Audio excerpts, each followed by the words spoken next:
counteroffensive operations such as mine clearing equipment, armored vehicles, and artillery rounds. It will also strengthen air defenses to help Ukraine protect its people from rocket attacks and provide Ukraine with additional anti-armor systems and ammunition for the HIMARS rocket systems that Ukraine is using so effectively on the battlefield. This is the 41st drawdown of equipment from the DoD inventories using presidential drawdown authorities for Ukraine that Congress approved last year with strong bipartisan support. And as President Biden told President Zelensky on Sunday, we continue to support Ukraine as it defends its sovereignty and territorial integrity from Russian aggression. Sungmin? Congratulations on your first time in the briefing room officially. So 2 questions. Can you offer more details about the lunch with President Obama and President Biden today? Is it just kind of a fun check-in thing, or do they have a specific agenda? I think President Obama has been doing a lot on the issue of democracy. Is that something that they're going to touch on during the lunch today?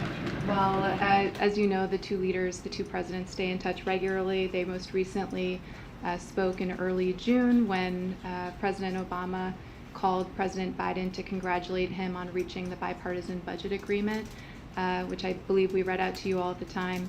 And certainly they've seen each other regularly in the months before that. But, you know, President Biden is happy to be hosting President Obama here at the White House this afternoon for lunch.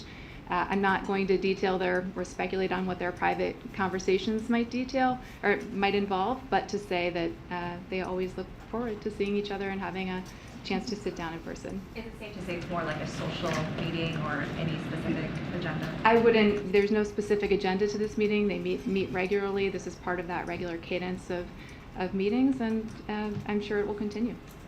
And on the student loan decision that we expect from the Supreme Court, I mean, I know the administration has said over and over that you're confident in your legal arguments before the justices, but does that mean you have no plan B in case this is struck down? What is your alternative if the justices don't rule the way that you want to rule? Well, look, I think what we've consistently said is that we have been very confident in the legal argument that the Solicitor General argued before the Supreme Court, and we're not going to get ahead of what the Supreme Court's outcome is here.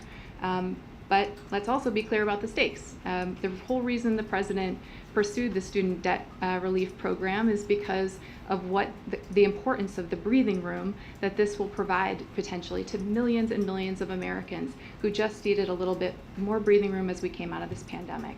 And so while we won't get ahead of the decision, we know that the stakes couldn't be higher for student borrowers right now. And certainly we're watching along with the millions of people who desperately need that student debt relief to see what the court will do here. And just one thought, so I was going to ask Director Brainerd this. While we're focused on the fate of the cancellation program, obviously the student loan payment, the repayments will resume again shortly. And I'm wondering if the administration has done any sort of research or if it has any projections on what kind of a drag that would be on consumer spending and subsequently the economy. Well, first of all, with respect to the lifting of the student loan pause, the Department of Education is going to be in touch directly with student borrowers to make sure that they have what they need and the information that they need as that prepares to resume.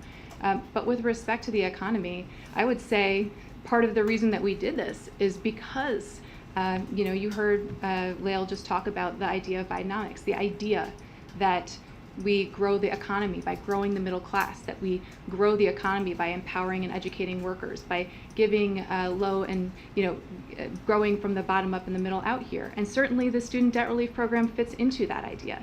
The idea that coming out of this pandemic, once in a generation pandemic, the challenges that student borrowers faced as a result, certainly the idea of giving folks a little bit more breathing room to get out from under mountains of student debt so that they can, do things like start a small business or buy a home or save for, their kids' college education.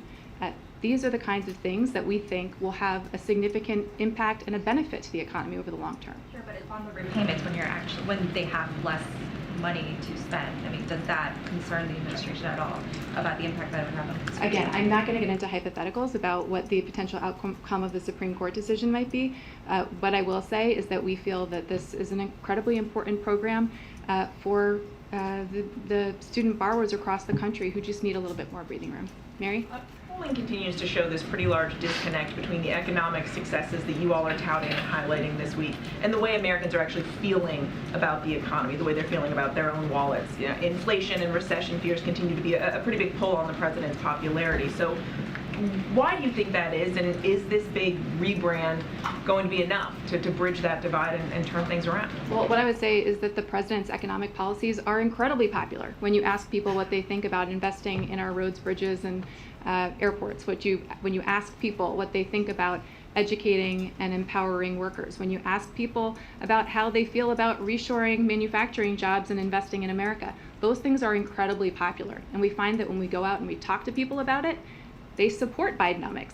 And so that's exactly what the president is going to be doing in Chicago tomorrow. And that's exactly why we're talking to Americans about everything that he's doing to make sure that we grow the economy by growing the middle class, give people the support that they need to grow our economy for us. And yet, despite those numbers that you just cited, I mean, according to our last poll, 54 to 36% say Donald Trump did a better job handling the economy when he was president than Biden has done so far.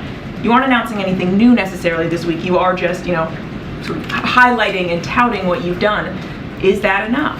Well, what I would say to you is look at where we were when we came into office, when after 4 years of Donald Trump, unemployment was over 6%.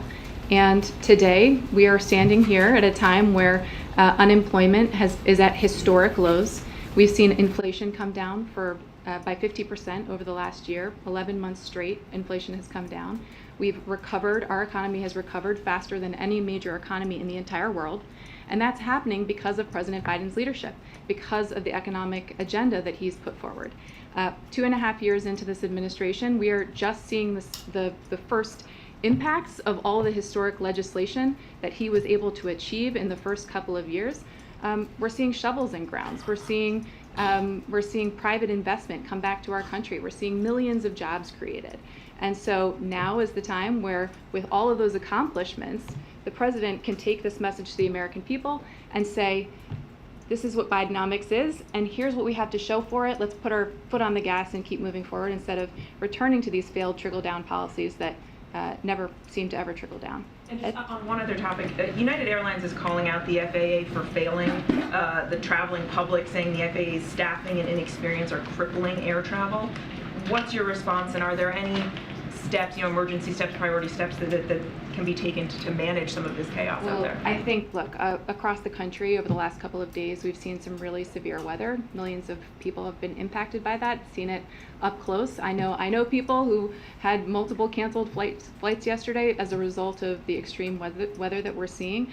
The people at the FAA, the men, women of the FAA, are always willing to work collaboratively with companies to solve the problem. And I would just say that I know that the FAA is speaking to this and stands ready to work with companies to address any issues they're facing. I want to go back to the two subjects that just come up here. First, on the economy, you and this White House continues to point out that on individual issues that have been passed or that are being implemented, they are popular with the American public. Why does the White House think consistently, however, that Americans grade the president so poorly on his handling of the economy? Well, look, I just said that we're just starting to feel the impact of the president's economic agenda over the last couple of years. I mean, he in the span of 2 years' time, passed bipartisan infrastructure law, the Inflation Reduction Act, CHIPS and Science Act, and now we're starting to see we are reaching the implementation phase where people are seeing 35,000 infrastructure projects and shovels in grounds across the country, where we're seeing $490 billion in private sector investment coming back to the United States and reshoring of hundreds of thousands of manufacturing jobs in cities that had been hollowed out for generations. So people are just starting to see the impact of all of the successes of the last couple of years under this president's economic agenda. And now is when we're able to not only talk about what the president's agenda is, but point to the results and the fact that we have to keep our foot on the gas, as I said, to keep ourselves moving forward here. Some version of what you just said has been said by this White House, though, most of the year. So at what point are the American people going to see this, or are they just not paying attention to what's being done? Are they not being patient enough? Look, I think the people all across the United States of America are starting to see shovels in grounds in their communities. They're seeing the president announce, as he did on Monday, a commitment to connecting the entire country through high-quality, affordable broadband access, which is going to make a difference in the lives of millions of people. And so, as we get farther into implementation, people are going to continue to feel that, they're going to continue to see that, and they're going to continue to hear from this president about how we're going to continue to make progress for them. Real quick Kevin? on student loans, though. Do you have to those Americans who have those student loans that are waiting for the forgiveness or have enjoyed the forgiveness, or to those that are perhaps opposed to the program at all, what would be your message to those, especially with loans, who are waiting as anxiously as the White House is for a decision? That President Biden has fought for you every step of the way. The student debt relief plan he announced to give millions of student borrowers who were buried under mountains of debt a little bit more breathing room coming out of this pandemic. And in the face of that, we saw Republican lawmakers in Congress and special interests try to defund this program. We saw them introduce legislation that the president had to veto to try and get this program. And we saw them go all the way to the highest court in the land to try to rip away student debt relief from millions of student borrowers who desperately needed it. And this president, the DOJ, Solicitor General, went to the court and fought hard to protect this program. Now, we are confident in the legal arguments that we've made. We certainly hope the Supreme Court agrees, because we know all too well what the stakes are for millions of students. Kevin? Just circling back to FAA, why hasn't the president nominated someone to lead that agency on a permanent basis? It seems as if the airlines are losing confidence somewhat in their ability to manage these travel problems. Look, as you know, we have fought to swiftly confirm an FAA nominee. I don't have any personnel announcements to share with you today, but we do have capable leadership in place at the FAA who are making sure that our skies remain safe for air travelers in the meantime, and are doing the hard work of making sure that we meet the needs of consumers in this busy travel season. And was the president able to listen to that tape of his predecessor that was released yesterday talking about classified documents, and did he have any particular reaction to it? I'm simply just not going to go here and refer you to the DOJ on anything related to this matter. Andrea? I just want to ask you about Russia and Wagner. What actions, can you take as an administration to hold Wagner accountable for their for what we just saw over the last few weeks? And are you starting to, to what extent are you concerned about a destabilization of Russia and the impact that would have on the global economy, but also on the conflict? So with respect to your first question, we have taken action against the Wagner Group in the past. I'm not going to forecast any future action against Wagner or even speculate on what the future might hold. As you know, we are continuing to monitor this situation closely and stay in close coordination with allies and partners across the globe. You saw the President, Secretary Blinken, Secretary Austin doing that across the weekend into Monday. And certainly the President continues to be briefed on this situation and is monitoring it very closely. We don't have a perfect picture right now of what is happening, but we want to continue to make one thing very, very clear, and that is that we resolutely stand by and support Ukraine. You just heard me a moment ago announce yet another drawdown for Ukraine to make sure that they have what they need to defend their territorial sovereignty and integrity. And you saw the President speak to President Zelensky on Sunday to reinforce that directly. So we'll continue to make that clear. We're continuing to watch the situation. I'm not going to have much more to say on this today, unfortunately. We just are in a place of waiting and watching and working with our partners to make sure we have an accurate assessment of what's going on. And did I miss the second part of your question? No, I have another one actually though on China.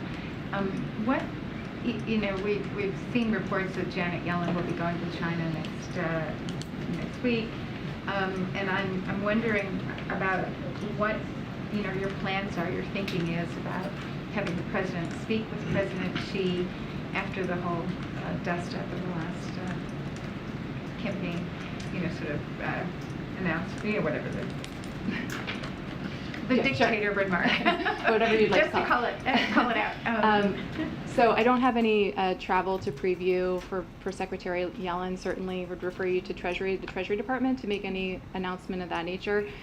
With respect to the president, I also don't have any call to preview. I think you heard him the other day say he hopes to speak to President Xi in the near term, but beyond that, I don't have anything to add on that front. What I would say is that, as you heard Secretary Blinken say during his travels in the region and upon his return, we continue to feel it's really important that we have multiple channels of communication with Beijing, and that is critical to the relationship in a time where our increased competition, we want to make sure that doesn't veer into conflict. And so have those multiple layers of communication to avoid any sort of miscalculations, misperceptions, tension, manage the tensions in a responsible way.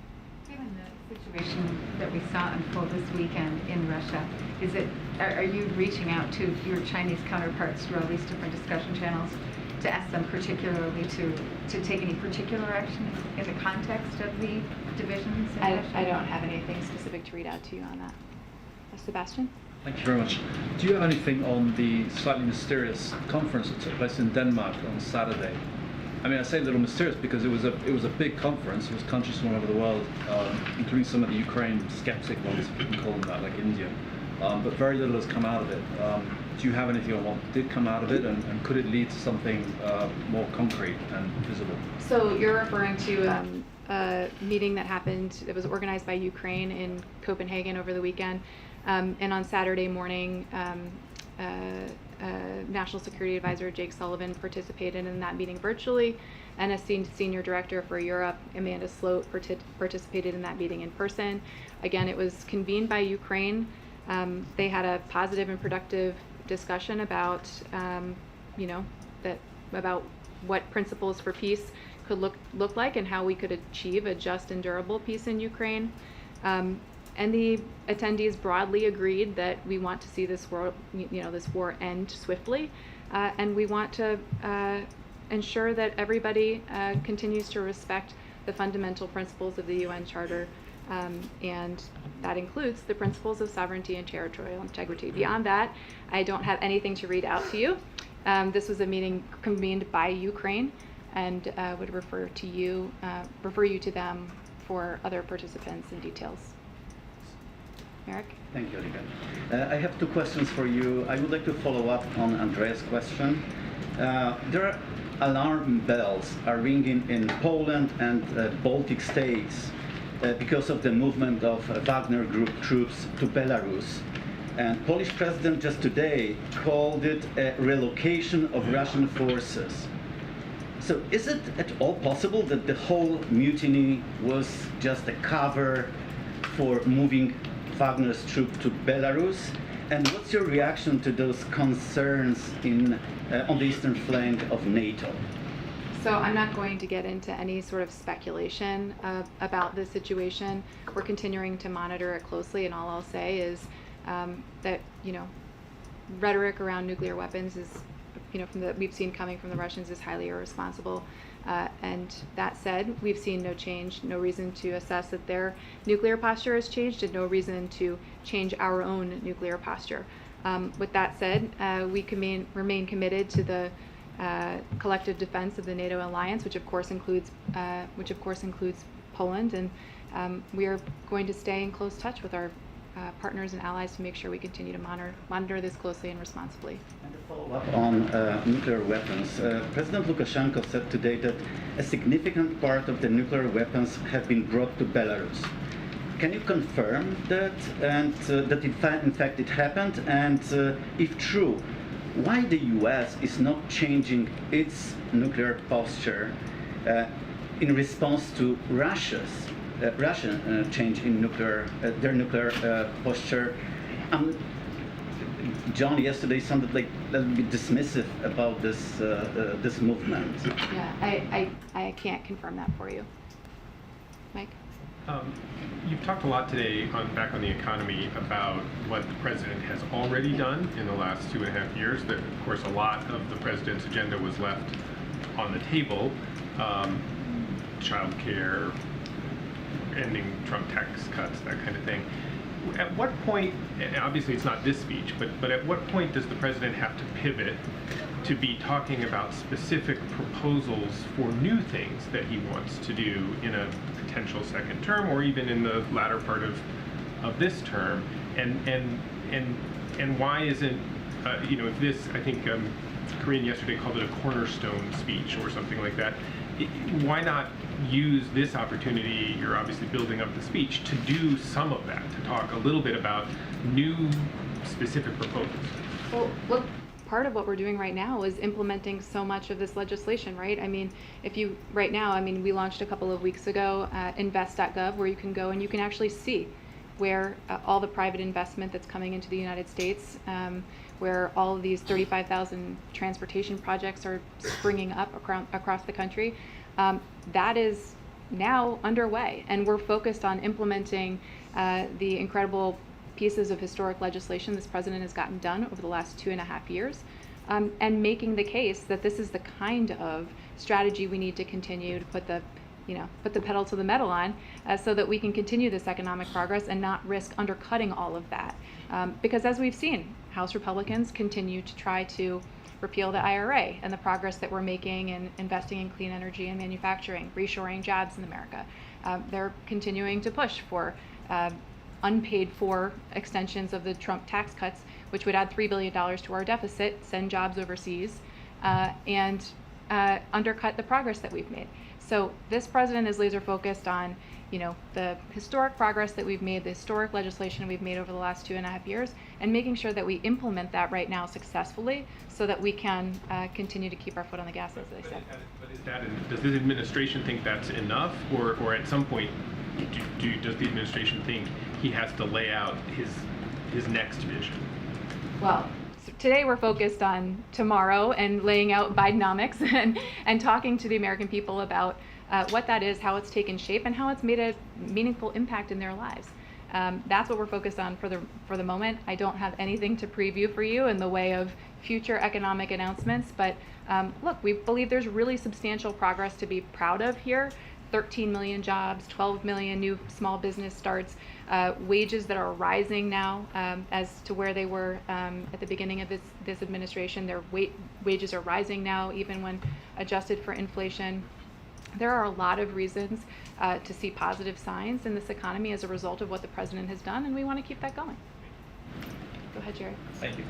So on that speech tomorrow, is Bidenomics kind of like the message here that, as it relates to inflation, as it relates to a lot of the issues that you guys were dealing with over the last few years, that the worst of it's over? Is that what we're going to hear from President Biden? I am definitely not an economic forecaster. I'm not going to get out my crystal ball. I think, as you've heard Lael just lay out really clearly, however, we've seen a lot of positive signs about inflation moderating.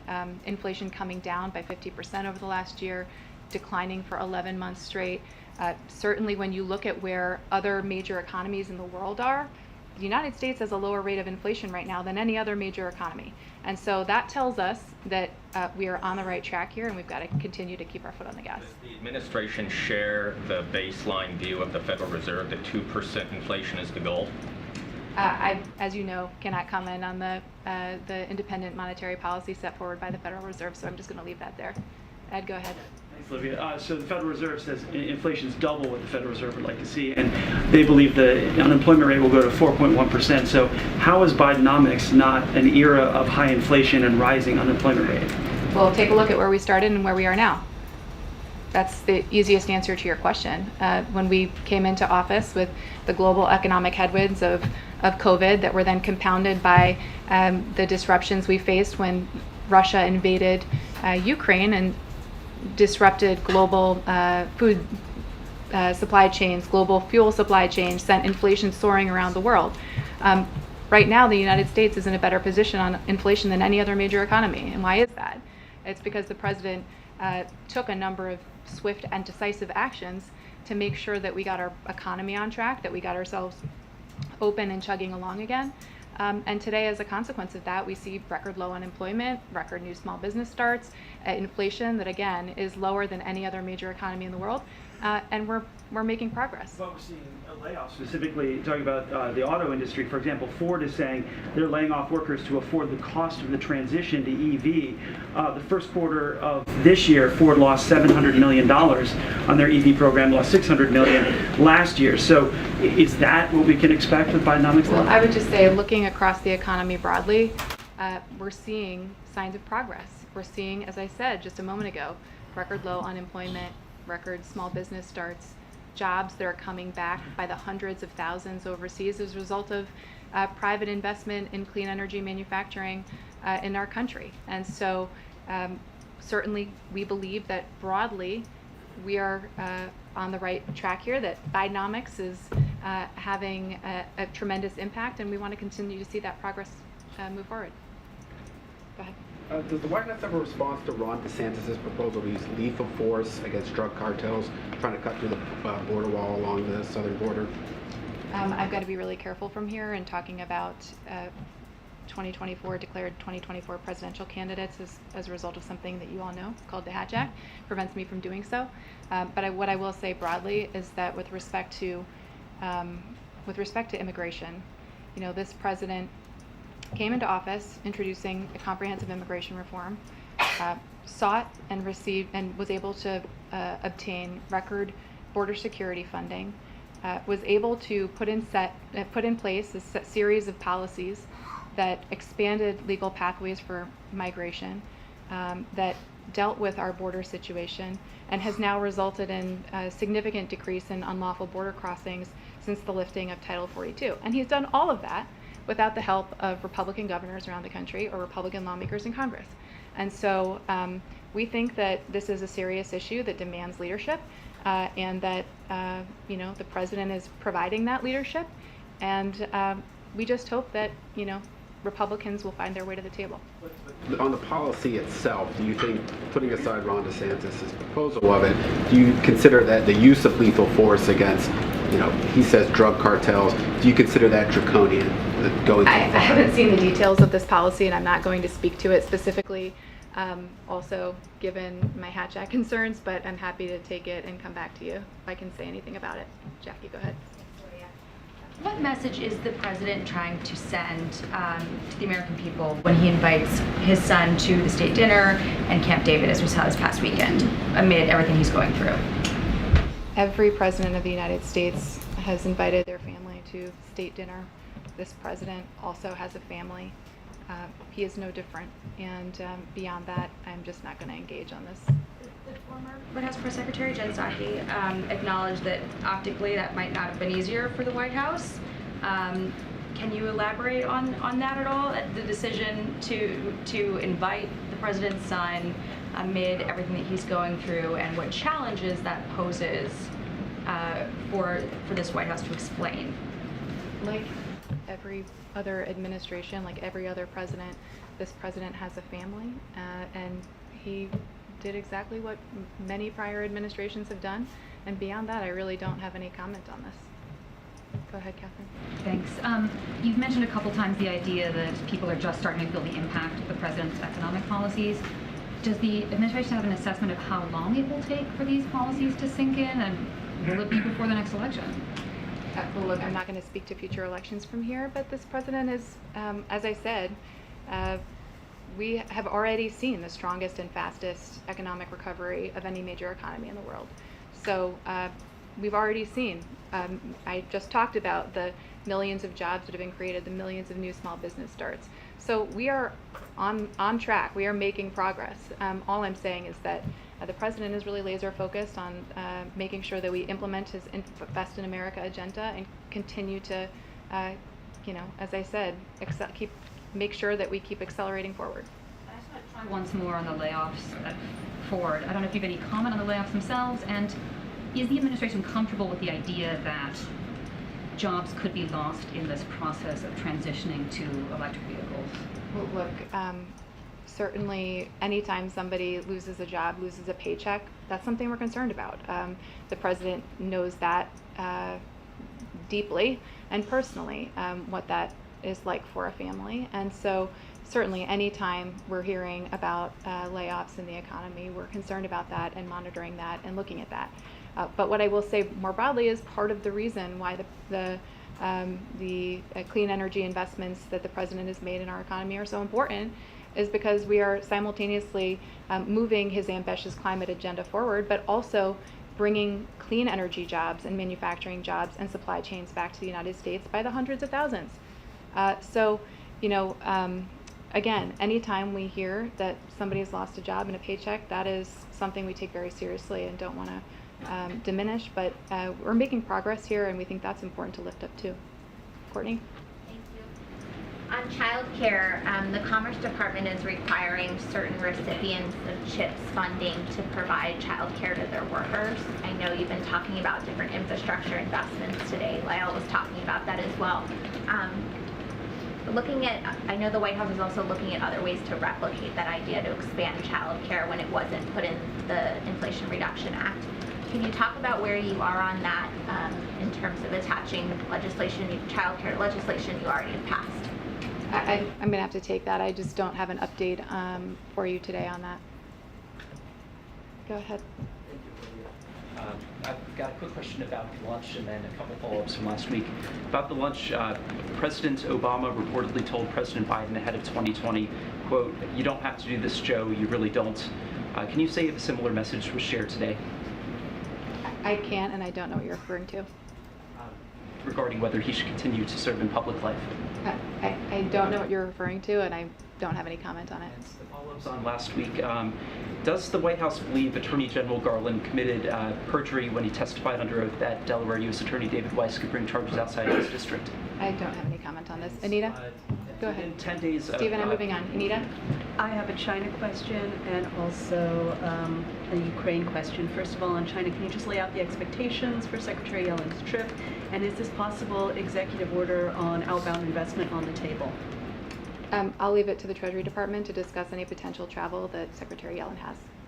Great. Then on Ukraine, today's package, I didn't see it mention long-range missiles, which Ukraine has asked for. They want them to take back territory.